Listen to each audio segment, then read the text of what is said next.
আল্লাহর উপরই ভরসা রাখুন, সব কিছু তার কাছেই সোপর্দ করুন,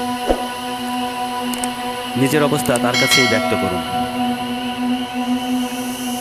তার আশ্রয় ও তত্ত্বাবধানে আশ্বস্ত থাকুন। বিষণ্ণ হইও না, আল্লাহ আমাদের সাথেই আছেন।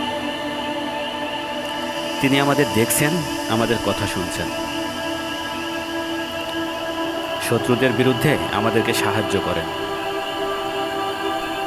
মুশকিল আসান করেন, ভয়ঙ্কর বিষয় দূর করেন। আল্লাহ বলেন, আমি কি আপনার বক্ষ উন্মুক্ত করে দেইনি? অতএব আপনি কেন সংকীর্ণ মনে হবেন?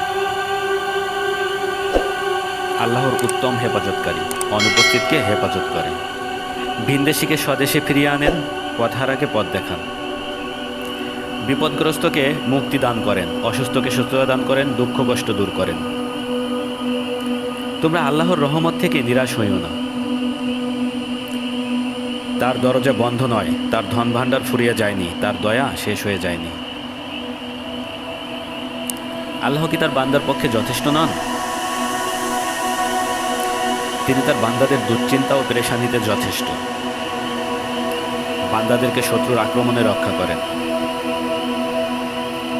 ষড়যন্ত্রকারীদের ষড়যন্ত্র থেকে হেফাজত করেন। বিপদ আপদে ঘাবড়ে যাবেন না। আপনি কি দেখেন না, সিংহ একাই উটের পালের দিকে কেমন নির্ভয়ে এগিয়ে যায়?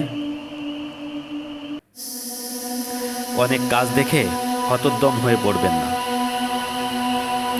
আপনি অবশ্যই দেখেছেন, সাধারণ একটি গাধা কত বোঝা বহন করে নিয়ে যায়। আপন লক্ষ্য উদ্দেশ্যের ব্যাপারে হতাশ হয়ে পড়বেন না। মনে রাখবেন, চিতাবাঘ জ্বলন্ত আগুনের মধ্যেও শিকারের উপর ঝাঁপিয়ে পড়ে। ভিডিওটি ভালো লাগলে অবশ্যই লাইক, কমেন্ট, শেয়ার করবেন এবং চ্যানেলটি সাবস্ক্রাইব করবেন।